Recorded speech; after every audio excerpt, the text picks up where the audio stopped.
والا حضرت فاضل بریلوی رحمت اللہ علیہ فرماتے ہیں سونا جنگل رات اندھیری چھائی بدلی کالی ہے، سونے والوں جاگتے رہنا چوروں کی رکھوالی ہے۔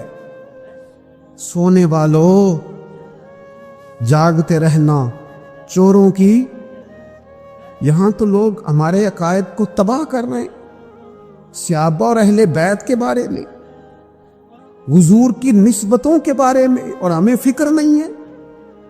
اتنی دور لے جایا جا رہا ہے، اتنا فکری انتشار نہیں کہا۔ حضرت ربیعہ بن کعب کی وہ حدیث تو سارے لوگ سناتے ہیں کہ وضو کرایا کرتے تھے تو نبی پاک نے فرمایا کچھ مانگ لے، انہوں نے جنت میں نبی پاک کا پڑوس ہی مانگ لیا، یہ بخاری میں موجود ہے۔ لیکن وہ والی حدیث بھی پڑھو کہ جب نبی پاک نے انہیں کہا کہ ربیعہ تو مجھے وضو کراتا رہتا ہے، شادی کیوں نہیں کرتا؟ حضور نے نہیں فرمایا کہ اس کا ذاتی معاملہ ہے، میں شادی کراؤں گا، میں اس کام میں کیوں آؤں گا، شادی کیوں نہیں کرتا؟ اس کی حضور کوئی کاروبار نہیں، کوئی معاملہ نہیں، کوئی رنگ روپ نہیں، اور آپ کی خدمت سے بھی رک جاؤں گا۔ کہتے ہیں حضور خاموش ہو گئے۔ اگلے دن پھر پوچھا نکاح کیوں نہیں کرتے؟ میں نے کہا حضور نہ کاروبار ہے، نہ گھر ہے، نہ مکان ہے، نہ رنگ روپ ہے، کون رشتہ دے گا؟ جب میں یہ کہہ کے باہر نکلا نا حضور خاموش ہو گئے، تو میرے دل میں خیال آیا ربیعہ تو بحث کیوں کرتا ہے؟ اور ان کو بتاتا ہے جنہیں اللہ نے سارا کچھ ہی عطا فرمایا ہوا ہے۔ حضور کہتے ہیں شادی کیوں نہیں کرتا؟ تو چپ کر کے کہہ دے محبوبہ جیسے دل کرتا ہے ویسے کر دے، تو آگے سے دلیلیں دیتا پھرتا ہے۔ یہ بھی کو بات ہوئی۔ فرماتے ہیں اگلے دن میں نے ارادہ کر لیا، حضور نے اگر آج کہا تو کہہ دینا یا رسول اللہ جیسے دل ہو کرے۔ میں نے وضو کرایا، میرا خیال تھا حضور یہاں روک کے کہیں گے، یہاں روک کے کہیں گے، پر حضور نے آج بات ہی کوئی نہ کی۔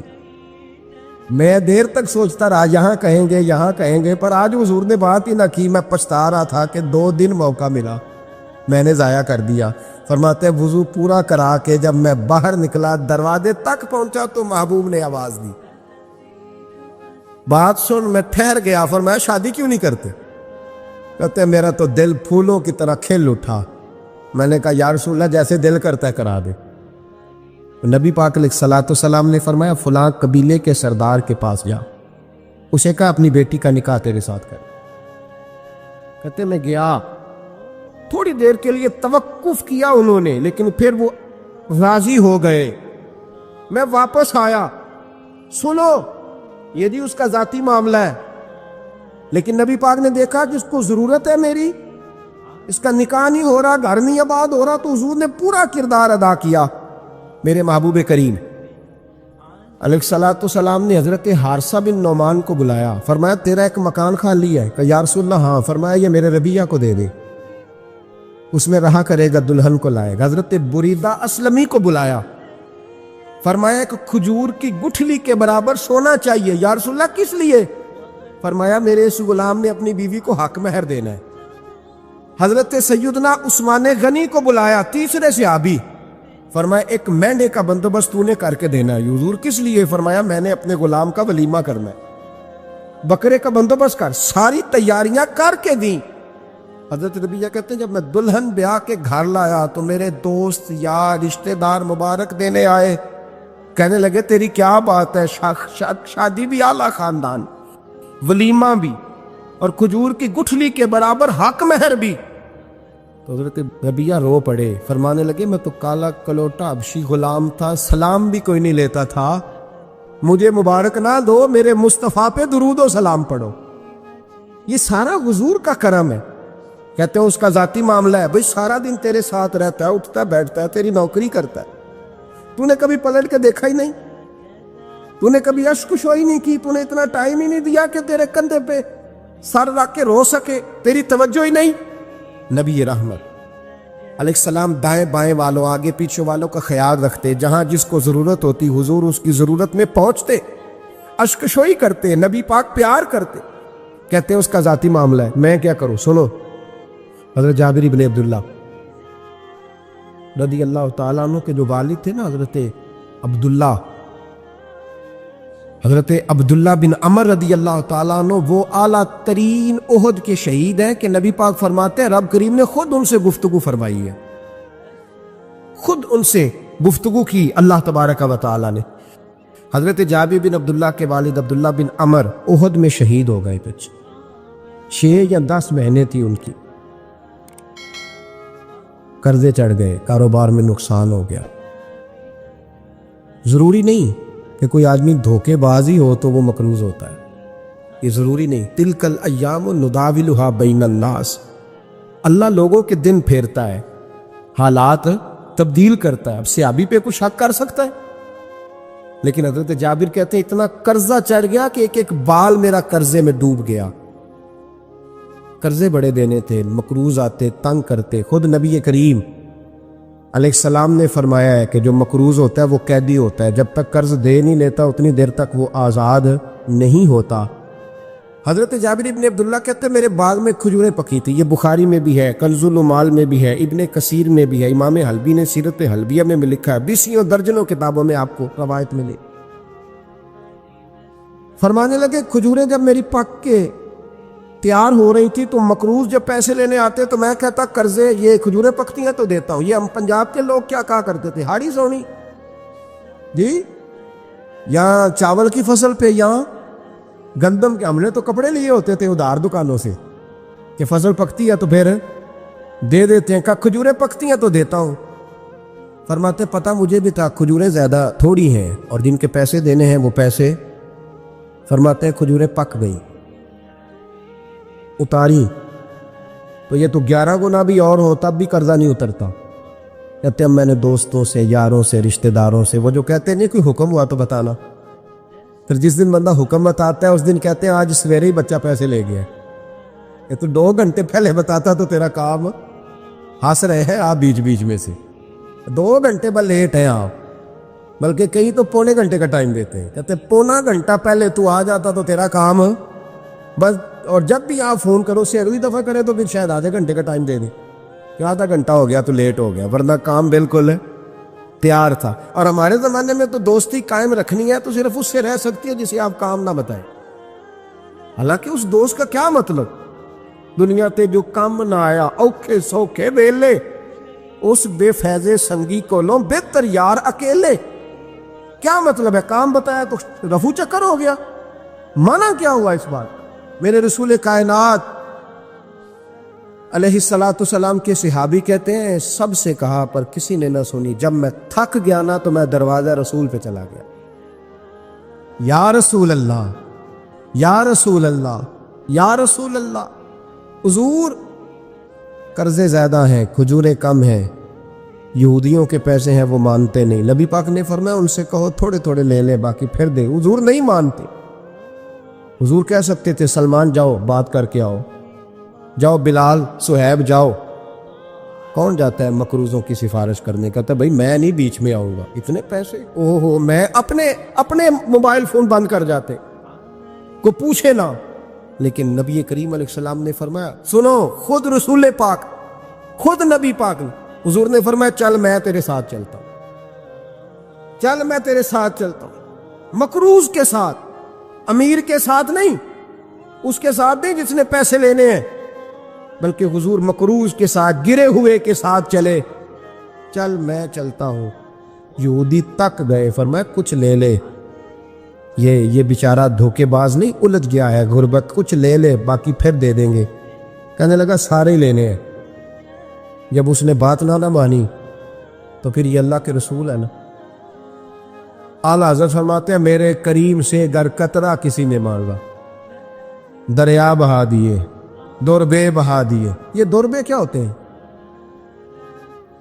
یہ مجھے پوچھا تھوڑے دن پہلے ایک شخص نے، آپ سنتے رہتے ہیں نا شعر، آپ تو ترجمہ پوچھتے ہی نہیں نا، کبھی پوچھ لیا کریں کہ اس کا معنی کیا ہے، کبھی پرچی لکھ لیا کریں تاکہ کوئی جب آپ سے پوچھے تو یہ دوربے کیا ہے، لفظ دوربے ہے ہی نہیں، اصل میں اعلیٰ حضرت کو پڑھتے نہیں نا لوگ، انہیں پتہ ہی نہیں وہ بات کتنی اعلیٰ، یہ لفظ دوربے نہیں ہے۔ اعلیٰ حضرت کہتے ہیں میرے قریب سے گر قطرہ کسی نے مانگا، دریا بہا دیے ہیں، دور بے بہا دیے۔ دور علیحدہ ہے اور بے بہا، دور کہتے ہیں ہیرے کو، ایک معنی ہیرا ہے، دور بے بہا، بے بہا کی تو سمجھ آتی ہے نا، دور بے بہا دیے ہیں یعنی ہیرے بے بہا دیے ہیں اسے۔ اب سمجھ آئی یہ بات کی، دریا بہا دیے ہیں، دور بے بہا دیے ہیں، یہ معنی ہے شعر کا۔ تو جب وہ نانا مانا یہودی، تو نبی کریم علیہ الصلوۃ والسلام فرمانے لگے نہیں تو پھر پورے لینے ہیں؟ کہنے لگا جی پورے لینے ہیں۔ حضور فرمانے لگے کل آ جانا، سارے دے دیں گے، پورے پیسے تیرے ملیں گے، تو آ جانا۔ حضرت جابر ابن عبداللہ کو حضور نے فرمایا کھجوریں اتار کے نا تو اپنے باغ میں ڈھیر لگا اور میں آیا۔ حضرت عمر حدیث کے راوی ہے، فرماتے بس رسول پاک چل پڑے، حضور نے کندھے پہ رومال رکھا، حضور چل پڑے، کوئی چٹائی نہیں بچھائی، حضرت جابر کہتے ہیں کوئی صوفہ نہیں رکھا، وہ پھولوں کے ہار میں حضور آئے، 2-3 چکر میرے باغ کے لگائے اور کھجوروں کے ڈھیر کے پاس بیٹھ گئے۔ فرمایا بلا جس کے پیسے دینے، بلا، اب تنگی داماں پہ نہ جا، اور بھی کچھ مانگ، بلا۔ فرماتے بندے کو بلایا، حضور نے فرمایا کتنے پیسے؟ حضور اتنے درہم دینار ہے۔ فرمایا کھجوریں تولتا جا اور دیتا جا۔ فرماتے میں دیتا گیا، میں نے کہا حضور اس کے پیسے پورے ہو گئے۔ حضور مسکرا کے فرمانے لگے چل 4-5 کلو کھجوریں اضافی دے دے، کوئی عرض نہیں۔ کہتے وہ بھی دے دی۔ حضور نے فرمایا بلا دوسرے کو، فرمایا اس کو بھی بلایا، تولتا گیا، دیتا گیا، حضور پورے ہو گئے۔ نبی کریم علیہ الصلوۃ والسلام نے فرمایا چل 4-5 کلو کھجوریں زیادہ دے دے۔ کہتے قرضے بھی دے دیے، 5-5 کلو کھجوریں بھی زیادہ دے دی۔ محبوب اٹھے، کچی زمین پہ بیٹھے تھے، حضور نے لباس مبارک کو جھاڑا، رومال کندھے پہ رکھا، فرمایا میں مسجد جا رہا ہوں، وہاں آ کے مجھے خبر دینا، وہاں آ کے مجھے بتلانا کہ جب میں آیا تھا تب کھجوریں زیادہ تھی کہ جب واپس گیا ہوں تب زیادہ ہے۔ وہاں مجھے آ کے اطلاع دینی ہے، بتانا ہے مجھے، وہاں آ کے میں جا رہا ہوں، مجھے بتانا ذرا وہاں آ کے۔ حضرت جابر ابن عبداللہ کہتے ہیں میں نے کھجوریں تولی، میں تھک گیا، میں تھک گیا، ڈھیر تو چھوٹا تھا پر وزن ہی بڑا نکلا۔ کہتے ہیں میں تھک گیا، جتنی دی تھی نا اس سے زیادہ تول کے باقی پڑی رہنے دی۔ میں مسجد میں گیا، ذرا لفظ سننا حدیث کے، کہتے ہیں مسجد میں گیا، جا کے عرض کی یا رسول اللہ میں تول آیا ہوں، جب آپ آئے تھے تھوڑی تھی اور جب واپس آئے ہیں تو کئی گنا بڑھ گئی ہے۔ حضور نے پتہ کیا فرمایا؟ فرمایا یہ بات نا جو تو نے مجھے بتائی ہے، یہ بات ذرا میرے عمر فاروق کو بھی بتا، عمر بڑا راضی ہوگا، عمر کو بھی بتلا یہ بات۔ گویا نبی پاک کے معجزات کی، فضائل کی، شمائل کی باتیں جب بتائی جاتی تھیں صحابہ کے دل ٹھنڈے ہوتے۔ عمر کو بھی بتا، عمر راضی ہوں گے۔ جناب جابر ابن عبداللہ رضی اللہ تعالیٰ عنہ فرماتے ہیں میں حضرت عمر کے پاس گیا، میں نے کہا عمر میری یہ رائے تھی کہ جتنی میری کھجوریں ہیں 11 گنا اور بھی اتنی ہوں تو پھر بھی قرضہ نہیں اترتا، لیکن سارے قرضے بھی اترے، 5-5 کلو کھجوریں بھی زیادہ دے دی اور پہلے سے زیادہ کھجوریں پڑی ہیں۔ تو کہتے حضرت عمر کی آنکھیں روشن ہو گئی، چہرہ مسکرانے لگا، کہنے لگا تو اب بتا رہا ہے نا، اب واپس آ کے رزلٹ سنا رہا ہے، تو صحابہ سے پوچھ لے، جب نبی کریم گئے تھے تو میں نے اسی وقت کہا تھا، حضور کے جاتے ہی میں نے کہا تھا اب دیکھنا رب کریم جابر بن عبداللہ پر ساری ہی رحمتیں نازل فرما دے، اللہ ہر قسم کا کرم فرمائے گا، خیر ہی خیر ہو جائے گی، دیکھ لے میں نے پہلے بتلا دیا۔ میرے نبی پاک سلام چھوٹی چھوٹی باتوں کا خیال ہے، چھوٹی چھوٹی چیزوں پر توجہ دیتے، خیال کرتے کس کو کس وقت کس چیز کی کہاں حاجت ہے، اس کی وہ حاجت پوری کی جاتی، اس کا دھیان رکھا جاتا۔ حضرت جابر خود فرماتے، یہ مسلم کے لفظ ہے، فرماتے ایک دفعہ میں حضور کے ساتھ جہاد پہ گیا تھا، میرا اونٹ کمزور تھا، میں پیچھے رہ گیا۔ ہمارے یہاں شرط لگتی ہے نا، اللہ تعالیٰ خیر فرمائے، ایک بھائی گاڑی خریدتا ہے پھر دوسرا چاہے زیور بیچے اس نے بھی خریدنی ہوتی ہے، ورنہ گھر میں گھسنے کی اجازت نہیں ملتی، بہت سارے خرچے۔ یہ جو جوائنٹ فیملی سسٹم ہے نا، اکٹھے جہاں بھائی رہتے ہیں 3 4 5 6، اس کے بہت سارے خرچے ضد کی وجہ سے بڑھ جاتے ہیں، اس نے کیا ہے تو لہذا میں نے بھی، ہوتا ہے نا جی ایسے، تو پھر اس ضد میں کو پیچھے پلٹ کے نہیں دیکھتا کہ چلو جو پیچھے رہ گیا اس کا بھی ہاتھ پکڑے ساتھ آ جائے، دوڑتے رہتے، اس میں بیچارے کئی تھک جاتے ہیں، کئیوں کے پیر دوڑ دوڑ کے سوج جاتے ہیں، بڑے مسئلے بنتے ہیں، لیکن پیچھے پلٹنے کو کوئی تیار ہے؟ اس دوڑ نے ہمیں تھکا کے رکھ دیا۔ مسلم میں ہے، جناب جابر ابن عبداللہ کہتے ہیں حضور کے ساتھ میں جہاد پہ گیا، واپس آ رہا تھا، میرا اونٹ کمزور تھا، بوڑھا تھا، بیمار تھا، سب لوگ آگے گزر گئے، میں پیچھے رہ گیا، کچھ میں پریشان رہتا تھا غربت سے، تو میں مایوس بھی تھا، ذرا پیچھے رہ گیا، پریشان تھا۔ فرماتے ہیں نبی پاک نے نا 2-3 دفعہ پلٹ پلٹ کے دیکھا، ادھر دیکھو، میں نے اپنی زندگی میں بڑے لوگ دیکھے ہیں، وہ امیروں میں چلے گئے، پیچھے پلٹ کے انہوں نے غریبوں کو کبھی نہیں دیکھا کہ وہ ایک دوست ہوتا تھا ہمارا جو ماڑا ہے، غریب ہے، پلٹ کے نہیں دیکھا۔ کہتے ہیں نبی کریم علیہ الصلاۃ والسلام نہ آگے گئے، سب سے آگے۔ حضور نے 2 4 5 دفعہ نہ پیچھے پلٹ کے دیکھا۔ جابر ابن عبداللہ کہتے ہیں جب میں نظر نہ آیا تو میرے محبوب کا انداز کریمانہ دیکھیں، حضور اعلانیہ فرمانے لگے، بھئی مجھے جابر نہیں نظر آ رہا۔ بے خبر ہو جو غلاموں سے، واقعہ کیا ہے؟ واقعہ کیا ہے؟ یہاں ہمارے استاد جب یہ حدیث پڑھا رہے تھے نا، یہ حدیث پڑھا رہے تھے تو اچانک رونے لگ گیا۔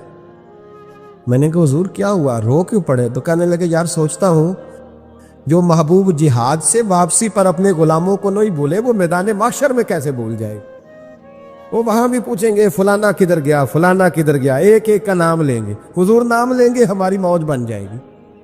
نبی کریم نے پلٹ کر کے دیکھا، جابر نہیں نظر آ رہے۔ حضور ان کا اونٹ کمزور ہے، پیچھے رہ گئے۔ حضور نے یہ نہیں فرمایا کہ ذرا آہستہ کرو ساتھ، یہ نہیں فرمایا، بلکہ نبی پاک نے فرمایا تم چلو۔ قافلہ چلتا رہا، حضور نے گھوڑا پیچھے کی طرف موڑا، سب سے پیچھے آئے۔ جناب جابر کہتے ہیں پیچھے میرے پاس۔ اس حکمت کو آپ سمجھیں، حدیث کے لفظوں پر آپ غور کریں۔ ایک کہہ کے کہنا ذرا اس کو میرے پاس لاؤ، یہ بات اور ہے، ذرا آہستہ ہو جاؤ، وہ بھی ساتھ مل جائے۔ لیکن یہ معنی اور ہے کہ غریب جہاں بیٹھا ہے اس کے پاس خود چل کے جانا۔ حضور خود پلٹ کے پیچھے آئے اور فرماتے میں جو کہ پریشان تھا تو محبوب میری طرف دیکھ کے فرمانے لگے اس کو دوڑاتا کیوں نہیں، پیچھے کیوں رہ گیا؟ تو کہتے ہیں مایوس بندہ، پریشان بندہ کبھی کبھی وہ اس طرح بولتا ہے کہ جیسے کڑ رہا ہے، تھوڑا سا نا سخت ترش باتیں بھی کرتا ہے۔ کہتے ہیں میں نے اس عالم میں نا، میں نے کہا حضور اس قابل ہوتا تو سب کے ساتھ مل نہ جاتا، کمزور ہے، ماڑا ہے، مہران ہے، اور وہ بھی پرانی جو چل ہی نہیں سکتی، یہ کہاں یا رسول اللہ دوڑے گا، اس قابل ہی نہیں ہے۔ حضور اس قابل ہوتا تو قافلے کے ساتھ نہ ہوتا۔ کہتے ہیں حضور نے میری طرف توجہ فرمائی، میں باتیں کر رہا تھا اپنے اندر کی پریشانی کی تو حضور مسکراتے جا رہے۔ حضور کے ہاتھ میں چھڑی تھی، فرمانے لگے ایسے ہی تو باتیں کر رہا ہے۔ نبی پاک نے اونٹ کی پشت پہ چھڑی لگائی اور فرمایا تو دوڑتا کیوں نہیں؟ بڑے ہلکے سے مسکرا، اوے تو دوڑتا کیوں نہیں؟ تو جناب جابر بن عبداللہ کہتے ہیں جو سب سے پیچھے تھا نا وہ سب سے آگے نکل گیا، وہ دوڑتا گیا، دوڑتا۔ فرماتے ہیں میرا چہرہ بھی عجیب سا، لوگ میرے انداز دیکھیں کہ یہ کیسے آگے نکل گئے، کیسے، کبھی نہ سوچ یہ کیسے نکل گیا، بس سمجھ لے آگے وہی نکلا ہے جسے مصطفیٰ کی تھپکی مل گئی ہے۔ تو یہ نہ کہ سیاست کر گیا، چلاکی کر گیا، بس تھپکی مل گئی تو بات بن گئی۔ کہتے ہیں میں نکل گیا آگے، حضور کی تھپکی جو ملی تھی۔ حضرت جابر بن عبداللہ کہتے ہیں حضور گھوڑا دوڑا کے میرے پاس آئے، خود حضور نے میرا اونٹ تیز کرایا نبی پاک کی برکت سے۔ تو قریب آ کے فرمانے لگے ٹھہر جا یار، ہم بھی تیرے قافلے میں، ہمیں بھی ساتھ لے لے۔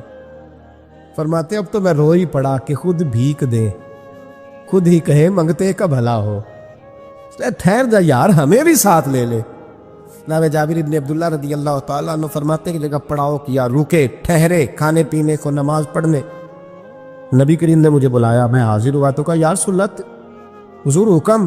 تو محبوب فرمانے لگے جابر یار تیرا اونٹ میں نے نرالا ہی دیکھا، بوڑھا ہو کے سب سے آگے نکل جاتا ہے، بیمار ہو کے، کمزور ہو کے۔ کہتے ہیں میں چہرہ دیکھتا جا رہا ہوں کہ حضور سارا ہی پتہ ہے آپ کو، میں کیا عرض کروں؟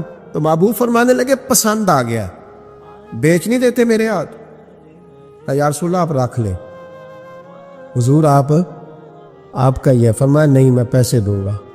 کتنے کا ہے؟ کہ یا رسول اللہ آپ رکھ لیں۔ فرمایا پیسے دوں گا۔ یا رسول اللہ مارکیٹ میں جاؤں تو 6-7 دینار کا بکے گا۔ فرمایا نہیں بھائی میں تو پورے 10 دوں گا، 6-7 نہیں، میں تو پورے حساب سیدھا، 6-7 کا کیا حساب ہوا، 10 پورے کا۔ حضور پھر بندہ نوازی ہے نا، کون بول سکتا ہے؟ حضور نے فرمایا بلال تیرے پاس 10 دینار تھے؟ حضور ہیں۔ فرمایا ان کو دے دو، اونٹ کے پیسے رکھ لو اور مال نہ مدینے جا کے دے دے۔ جابر بن عبداللہ کہتے ہیں میں مدینے گیا شام کو، میں نے نہ کبھی اپنے اونٹ کی اتنی خدمت نہیں کی جتنی اس دن کی۔ میں نے اسے بڑے پیار سے نہلایا، میں نے نئی رسی خرید کے اسے نکیل ڈالی، آج محبوب کی بارگاہ میں لے کے جانا ہے۔ کہتے ہیں تیاری کر کے نا، تیاری پوری تیاری کر کے، تن تندور ہڈاں دا بالن تے اسی ہاواں نال تپایا، کپ کپ مکیاں پیڑے کیتے، عشق پلیتھن لایا، تن دا سالن تے من دی ہانڈی، اتو نون صبر دا پایا، غلام فریدا وے میں ساری تیری، تینوں اجے یقین نہیں آیا۔ کہتے ہیں اسے بڑے پریم سے، بڑی محبت سے سجا کے، سوار کے، نکھار کے، تیار کر کے میں نبی کریم کی بارگاہ میں لے کے گیا۔ ظہر کی نماز پڑھ کے حضور نکلے، میری طرف دیکھا، میں نے کہا حضور پیسے لے لیے تھے، یہ آپ کا سامان ہے، مال ہے؟ کہتے حضور نے نکیل تھامی، میں واپس پلٹا، ابھی گلی کی نکر مڑا نہیں تھا، حضور نے آواز دی، جابر ذرا سن تو صحیح۔ کہتے میں واپس آیا ہوں تو حضور مجھ سے باتیں کرنے لگے، فرمانے لگے یہ میرا اونٹ ہے، اسے کمزور اور بوڑھا نہ سمجھنا، کبھی جانوروں میں دوڑا کے دیکھنا، سب سے آگے نکل جاتا۔ اور کریم محبوب فرمانے لگے 6-7 دینار کا نہ سمجھنا، میں نے پورے 10 دینار کا خریدا۔ اور پھر حضور پھر مسکرائے، فرمایا جابر تمہیں پتہ ہے تحفہ لینے دینے سے محبت بڑھتی ہے؟ حضور ہاں۔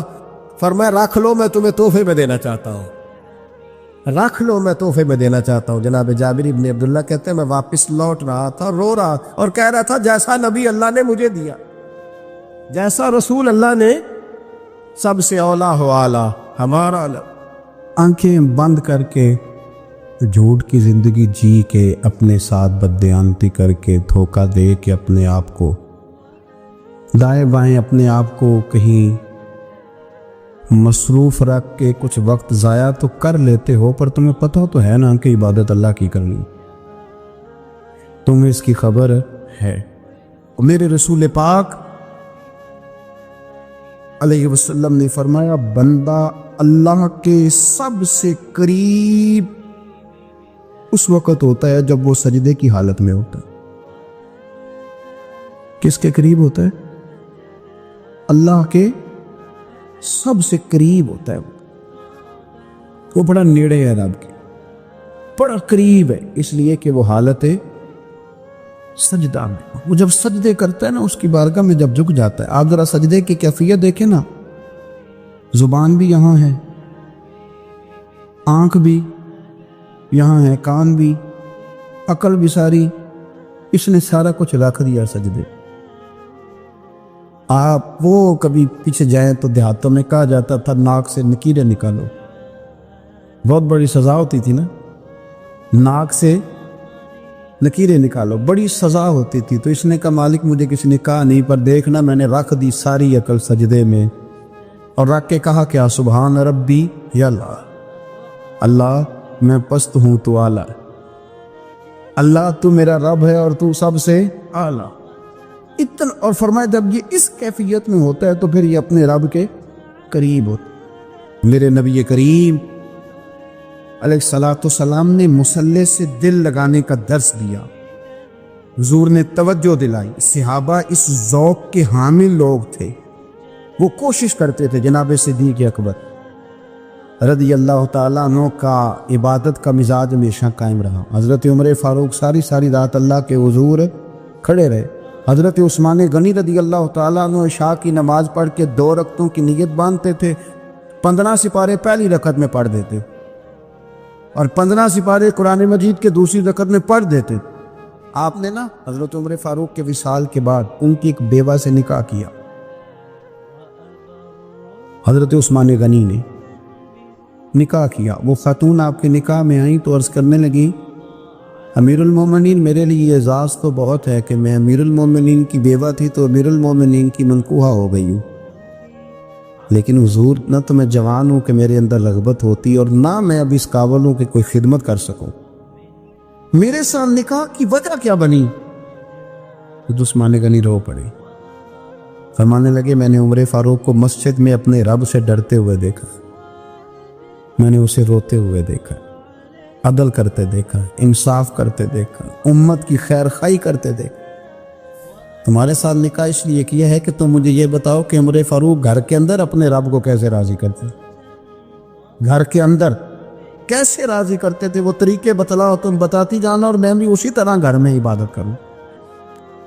جس گھر میں اللہ کا ذکر ہوتا ہے وہ گھر زندوں کا ہے، اور جس گھر میں رب کریم کا ذکر نہیں ہوتا وہ گھر زندوں کا نہیں ہے۔ گھر نا ہم نا کتابوں میں پڑھتے ہیں کہ ایک بزرگ کہتے ہیں، حضرت فضیل بن ایاز کہتے ہیں کہ میں ایک گلی سے گزر رہا تھا تو گھر کے اندر کسی قاری صاحب نے قرآن کی آیت پڑھ دی، وَلِمَنْ خَافَ مَقَامَ رَبِّهِ جَنَّتَانِ۔ میں میرے کانوں سے ٹکرائی تو اللہ نے میری کایا ہی پلٹ دی، میں توبہ کر گیا۔ اب گھر کے اندر سے آواز آئے تو صحیح نہ تلاوت کی، پر اندر سے آواز آتی نہیں ہے، ڈیک بجنے کی آواز آتی ہے، یا ٹی وی چلنے کی آواز آتی ہے، یا دھوم مچانے کی آواز آتی ہے۔ عبادت کا وہ جو خاص شوق تھا، وہ جو حسن تھا، وہ جو توانائی، وہ جو بات۔ ایک جگہ پہ ہم بیٹھے تھے تو وہاں ایک صاحب آئے اور انہوں نے آتے ہی کہا کہ مہربانی کریں ذرا مجھے مصلی دے دیں، میرے میں کچھ نفل رہ گئے۔ تو میں نے وضو کر لیا تو کوئی مصلی مل جائے، مصلی انہیں دے دیا گیا، وہ مصلی لے کے چلے گئے۔ تو پیچھے ایک صاحب نے تبصرہ کیا کہ انہوں نے کتنا ریاکار بندہ ہے، لوگوں کو دکھا رہا ہے کہ میں نفل پڑھتا ہوں، ہے کو بات کرنے والی۔ میں نے اسے کہا، میں نے کہا تو مہربانی کرنا، اس طرح کی ریاکاری تو بھی کر، پکڑ مصلی اور جا تو بھی تھوڑی ریاکاری کر کے آ، اٹھ ذرا شکر کر، کوئی یہ ریاکار بھی ملا ہے، کوئی نفل پڑھ کے ریاکاری کر رہا ہے۔ اللہ کا میں کہتا ہوں کو پڑھے تو صحیح نہ، یا یہ کوئی دور ہے نفل پڑھنے کا؟ اس میں تو لوگوں کا مزاج ہی نہیں، طبیعت ہی نہیں۔ میں نے کہا چل مہربانی کر یہ دے مصلی اور تو بھی جا تھوڑی سی کاریا ریاکاری کرو تو صحیح نا، مزاج ہی نہیں، ذوق۔ جمعے کی نماز پڑھ کے یوں دنیا بھاگتی ہے، او ہو پتہ نہیں کون سی پیچھے آگ تھی جو بجھائی جائے گی۔ اور آج تک لوگ مسئلہ پوچھ رہے ہیں کہ جمعے کی بعد والی سنتیں کتنی ہوتی ہیں۔ میں نے کہا کتنے سال ہو گئے جمعہ پڑھتے، کتنے سال ہو گئے، ابھی تک سنتوں کا نہیں پتہ، ابھی تک نہیں علم کے پہلے کتنی رکھتے ہیں اور بعد میں کتنی رکھتے ہیں۔ فجر کی سنتیں کب پڑھنی چاہیے، سنو فجر کی سنتوں کے بارے۔ میرے رسول کریم سید عالم صلی اللہ تعالیٰ علیہ وسلم سے ایک صحابی نے پوچھا تھا، حضور میری فجر کی سنتیں رہ گئیں یا رہ جاتی ہیں تو حکم کیا ہے؟ کیا انداز ہے حضور کا، بخاری مسلم کے لفظ سنو۔ حضور سید عالم صلی اللہ علیہ وسلم فرمانے لگے، اس نے کیا پوچھا تھا، حضور جواب کیا دیتے؟ فرمایا فجر کی سنتیں کبھی نہ چھوڑنا، فجر کی پہلی 2 سنتیں کبھی نہ چھوڑنا۔ یا رسول اللہ صلی اللہ تعالیٰ علیہ وسلم میری رہ گئی ہیں، رہ جاتی ہیں۔ فرمایا فجر کی 2 سنتیں نہ چھوڑنا، فرمایا فجر کی پہلی 2 سنتیں مجھے دنیا اور دنیا کے اندر جو کچھ ہے وہ سب سے زیادہ پیاری ہے۔ فجر کی 2 سنتیں دنیا اور دنیا میں جو کچھ ہے مجھے وہ سب سے زیادہ پیاری ہے، اس لیے فجر کی سنتیں نہ چھوڑ۔ اپنا ذوق، اپنی طبیعت، ہم نے نا ذوق غلط بنا لیا۔ اگر 20 بندے کہہ بھی دیں گے تو نے بڑی شاندار تلاوت کیا تو کیا اس سے بنے گا؟ 100 بندہ کہہ بھی دے تیری کیا بات ہے، کیا بات ہے نعت خاں کی، کیا بات ہے علامہ صاحب کی، پیر صاحب، پیر مہر علی شاہ صاحب رحمۃ اللہ علیہ۔ آپ تشریف فرماتے تو آپ کے ایک ہی بیٹے بابو جی جن کو کہا جاتا ہے، جس دن صاحبزادے پیدا ہوئے تو خادم نہ وہاں سے نکلا۔ ان لوگوں کے شوق اور طرح کے تھے نا، تو ان کی توجہ بھی اپنے شوق کی طرف رہتی، تو خادم نکلا اندر سے، پیر صاحب مبارک ہو، پیر صاحب مبارک ہو، پیر صاحب مبارک ہو، پیر صاحب مبارک، شور کر رہا ہے۔ تو پیر صاحب کو وجد ہو گیا، اللہ اکبر، اللہ اکبر، اللہ، کیا ہوا، کس چیز کی مبارک دے رہے ہو؟ اس کی حضور اللہ نے بیٹا دیے۔ تو آپ فرمانے لگے اچھا حضور آپ کیا ہوا، آپ تو پریشان ہو گئے۔ فرمانے لگے جب تو نے 3 دفعہ کہا نا مہر علی کو مبارک ہو تو میں سمجھا تھا شاید تجھے کسی نے بتا دیا ہے کہ مہر علی سے اللہ راضی ہو۔ میں سمجھا تھا کہ شاید تو یہ خبر لے کے آیا ہے کہ کسی نے بتایا ہے کہ مجھے آج خبر ملی ہے کہ مہر علی سے رب، اچھا پتر ہوا ہے، الحمدللہ اللہ کا شکر ہے، پر میرے لیے مبارک کا دن وہ ہوگا جب میرا رب کہے گا کہ میں مہر علی سے راضی، میرے محبوب کہیں گے کہ میں مہر علی سے۔ آپ بات کو سمجھے، شوق ہی کسی اور طرف تھا، دل ہی کہیں اور لگا ہوا تھا، طبیعت ہی کہیں اور مائل تھی۔ کوئی وظیفہ پوچھتے تھے تو پڑھتے تھے وہ لوگ، کچھ اللہ اللہ انہیں بتائی جاتی تھی تو کرنے کا ذوق رکھتے تھے، طبیعت تھی، قائل تھے۔ حضرت ربیع کہتے ہیں میں بڑی دور سے سفر کر کے گیا حضرت اویس کرنی سے ملنے، بڑی دور سے، اور جب میں پہنچا تو فجر کا وقت تھا، تو حضرت اویس کرنی کو میں نے پا لیا، تو وہ نماز پڑھ کے نا قرآن شریف لے کے بیٹھ گئے۔ فرماتے ہیں اشراق چاشت کا وقت ہوا تو نفلوں کی نیت باندھ لی۔ محدث ابن الجوزی نے لکھا ہے، فرماتے ہیں پھر جب زوال کا وقت ہوا تو مسجد میں جھاڑو دینے لگ گئے۔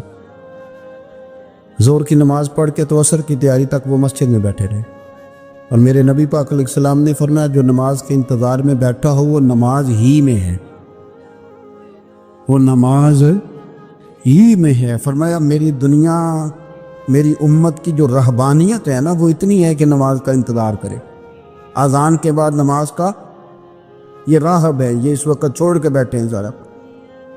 فرماتے ہیں عصر تک انہوں نے اللہ اللہ کی، پھر مغرب تک کی، عشاء کی نماز ہوئی تو نماز پڑھی تو وہ تھک گئے۔ اب مجھے وہ فارغ ہوں، مصلی چھوڑے تو میں ملاقات کروں نا، کہ آپ حیران نہ ہو کہ اتنی دیر بندہ کیسے اللہ اللہ کر، ہم نے کی نہیں نا اس لیے ہم پریشان ہیں۔ جو عادی ہوتے ہیں وہ کر بھی لیتے ہیں، وہ یہ کام، میری بات کو سمجھ آ رہی ہے؟ جب جاتے ہو کسی دفتر میں تو 8 گھنٹے کھڑے رہ لیتے ہو نا، مجبوری ہوتی ہے تو کھڑے رہا جا سکتا ہے۔ پاسپورٹ کا دفتر،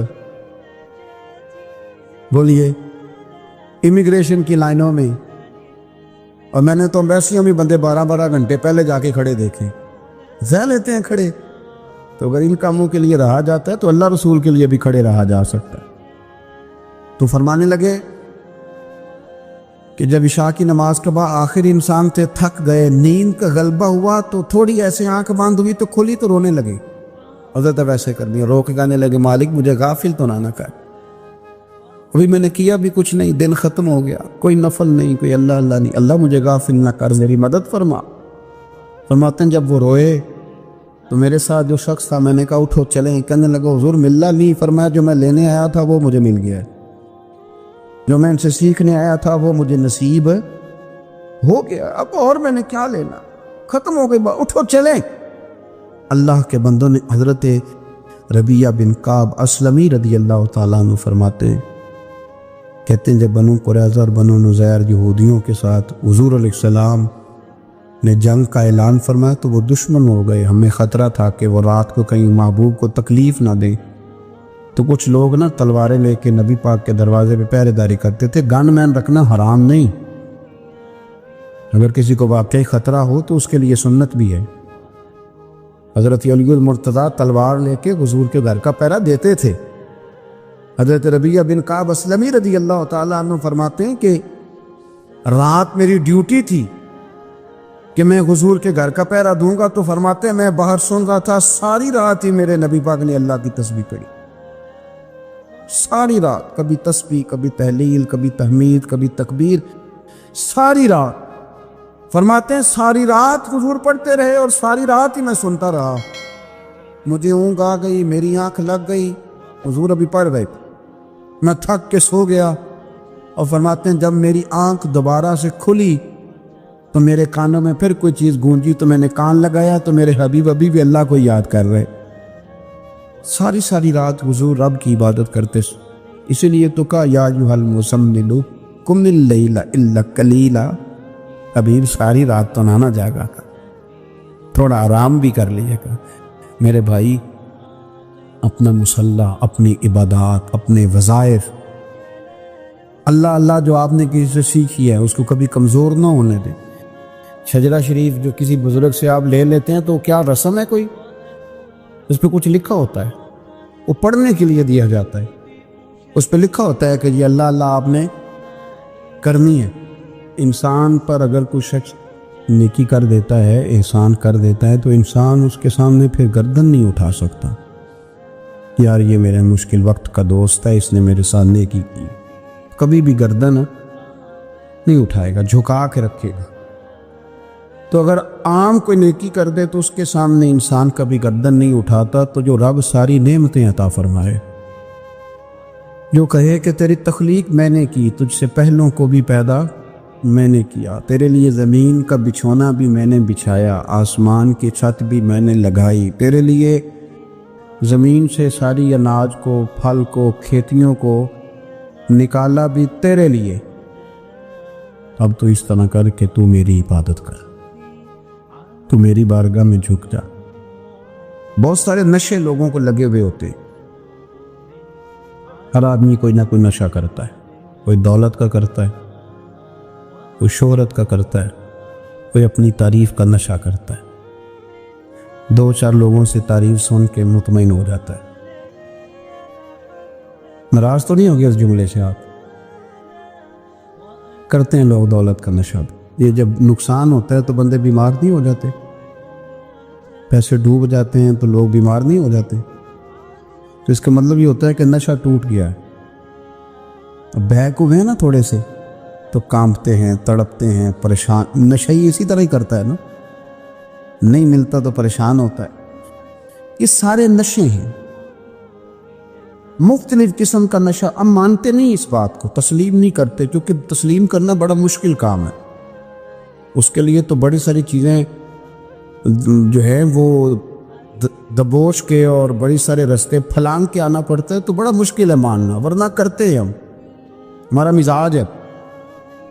یہ گھومنے پھرنے کا، دنیا دیکھنے کا بھی ایک نشہ ہے، یہ بہت ساری باتیں کرنے کا بھی ایک نشہ ہے، گپ شپ کا بھی ایک نشہ ہے۔ 2-4 لوگوں کی جب تک پگڑیاں نہ کھول لیں، بعض لوگوں کو نیند نہیں آتی۔ یہ غیبت کا، چغلی کا، بددیانتی کا، یہ بھی ایک نشہ ہے۔